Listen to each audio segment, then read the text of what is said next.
নিয়ামতের শুকরিয়া কেমনে আদায় করি, তাই বারে বারে ওই কদমে লুটিয়ে পড়ি, তাই বারে বারে ওই কদমে লুটিয়ে পড়ি।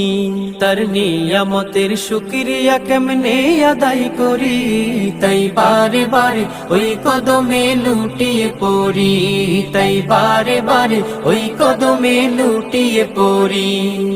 যায় যেদিকে এই দুটি চোখ দেখি মহিমা, তার নিয়ামতের এই জগতে হয় না উপমা। যায় যেদিকে এই দুটি চোখ দেখি মহিমা, তার নিয়ামতের এই জগতে হয় না উপমা। তাই দমে দমে এই জবানে সেই নামে সরি, তাই বারে বারে ওই কদমে লুটিয়ে পড়ি, তাই বারে বারে ওই কদমে লুটিয়ে পড়ি। তার নিয়াম